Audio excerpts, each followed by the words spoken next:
उदयपुर जिले के जावर में फुटबॉल और महिला सशक्तिकरण के क्षेत्र में एक ऐतिहासिक कदम उठाया गया है। हिंदुस्तान जिंक और अखिल भारतीय फुटबॉल महासंघ की साझेदारी में उत्तर भारत की पहली टेक्नोलॉजी आधारित जिंक गर्ल्स फुटबॉल एकेडमी की शुरुआत की गई है। यह पहल हिंदुस्तान जिंक के CSR कार्यक्रम के तहत की गई है, जिसका उद्देश्य जमीनी स्तर पर बालिकाओं को फुटबॉल के जरिए सशक्त बनाना है।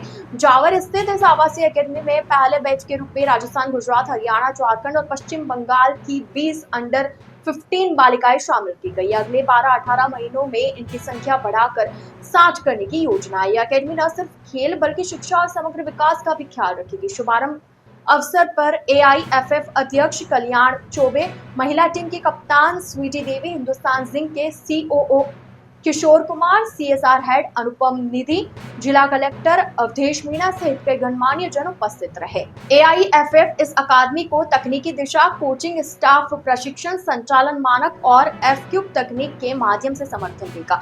यह तकनीक खिलाड़ियों के प्रदर्शन, फिटनेस, कौशल और मानसिक विकास का आकलन करती है। हिंदुस्तान जिंक की चेयरपर्सन प्रिया अग्रवाल ने कहा कि यह पहल सिर्फ खिलाड़ियों को नहीं बल्कि कल के आत्मनिर्भर और सशक्त महिलाओं को तैयार करने की दिशा में है। फुटबॉल के साथ साथ मल्टी स्पोर्ट्स ग्राउंड, आवासीय सुविधाएं और विश्व स्तरीय कोचिंग इस एकेडमी को देश भर में आदर्श बनाएंगे। जावर माइंस में जिंक फुटबॉल एकेडमी चालू हुई है, जिसमें टोटल 20 बच्चियाँ हैं और 5 बच्चियाँ जो है वो लोकल जावर के एरिया की है।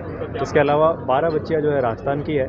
तो इससे जो लोकल एरिया है और पूरे राजस्थान को बहुत ज़्यादा फ़ायदा मिलेगा।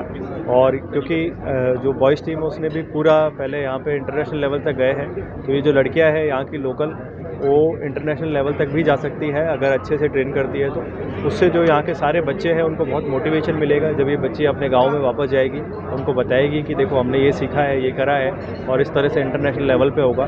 तो जो यहाँ का ट्राइबल एरिया है जिसको एक्सपोजर की काफ़ी कमी है, उनको बहुत नॉलेज मिलेगी कि किस तरह से दुनिया में कैसे कैसे स्पोर्ट्स कर सकते हैं और हम अच्छा कर सकते हैं। उनको एक मोटिवेशन मिलेगा बेसिकली बच्चियों को, और उससे जो पूरा इलाका है उसका भविष्य को फ़ायदा होगा। अच्छा, जिंक के साथ मिलकर किस तरह से वो जो ट्राइबल के बच्चियाँ हैं या फिर बालक हैं उनको आगे ले जाने के लिए क्या? इसके लिए हमने और भी प्लानिंग की है। हम चाहते हैं कि हर गांव में जो है वो फुटबॉल एकेडमीज़ की प्लानिंग हमने पहले की थी, और उसको हम जो ग्राम पंचायतों के साथ मिलके हर गांव तक जो खेल स्टेडियम वगैरह है वहाँ पे फुटबॉल की स्पेशली ट्रेनिंग है या फिर जो व्यवस्थाएं है स्पोर्ट्स की, वो पूरी इंश्योर करने की कोशिश कर रहे हैं। और सरकार ने इस बार जो बजट पे सलूम्बर डिस्ट्रिक्ट हेडक्वार्टर पे भी स्पोर्ट्स का स्टेडियम दिया है, तो वो भी स्टेडियम जैसे बन के तैयार होगा तो काफ़ी अच्छी फैसिलिटी स्पोर्ट्स में यहाँ के लोगों को मिल पाएगी।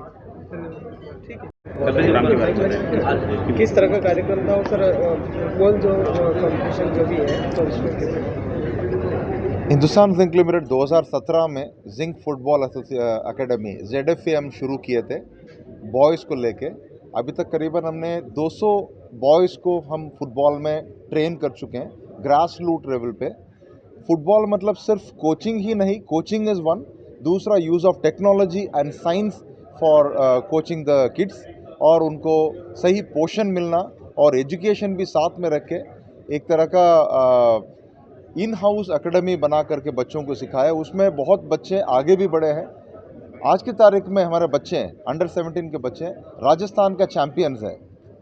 ये सक्सेस को देखते हुए हिंदुस्तान जिंक लिमिटेड को लगा कि बच्चियों को भी, गर्ल्स को भी सही तरीके से पोषण और ट्रेनिंग और साइंटिफिकली टेक्नोलॉजी एसोसिएटेड ट्रेनिंग दिया जाए तो बच्चियां भी अच्छे अचीवमेंट कर सकते हैं।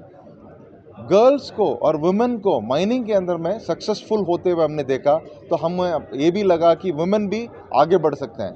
आज की तारीख में वुमेन टीम्स पूरे दुनिया में देखा जाए तो बहुत सारे मेंस टीम हो चुके हैं, वुमेन्स टीम की संख्या बहुत कम है।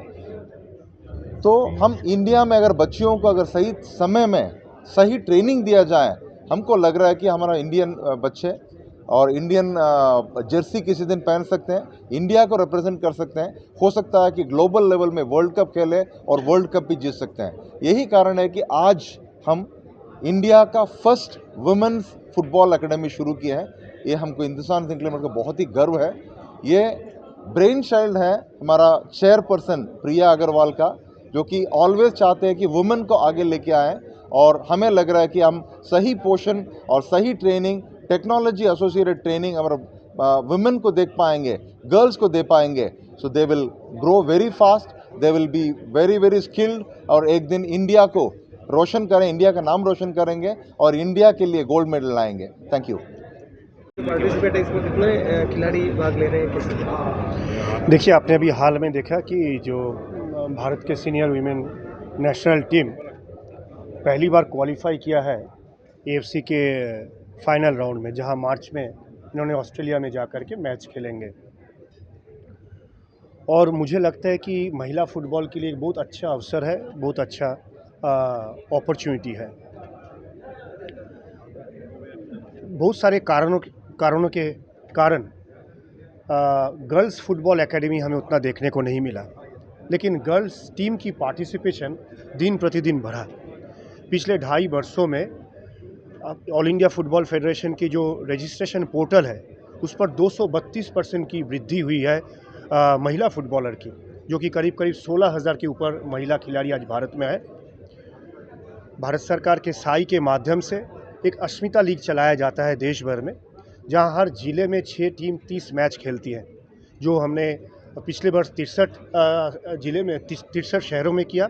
उसके पिछले वर्ष हमने 87 शहरों में किया।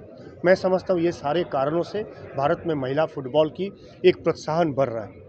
आज वेदांता के द्वारा हिंदुस्तान जिंक फुटबॉल एकेडमी की जो हमने उद्घाटन किया है जावर में, मैं समझता हूँ कि जो 20 खिलाड़ी आए हैं देश भर से, राजस्थान से भी है, झारखंड, वेस्ट बंगाल, मणिपुर से भी है, ऑल इंडिया फुटबॉल फेडरेशन के तरफ से आपको टेक्निकल नो हाउ दिया जाएगा, कोचेस की सपोर्ट दी जाएगी, कोचेस एजुकेशन दिया जाएगा, और किस तरह से जो आज की तारीख में साइंस और टेक्नोलॉजी की लाभ उठाया जाता है, जीपीएस सिस्टम हो गया, आर्टिफिशियल इंटेलिजेंस हो गया, ये सारे सुविधाएं दे करके जिंक फुटबॉल एकेडमी के माध्यम से किस तरह से महिला फुटबॉल को भारत में और प्रोत्साहित किया जाए, उसकी पूर्ण रूप से व्यवस्था ऑल इंडिया फुटबॉल फेडरेशन की तरफ से किया जाएगा।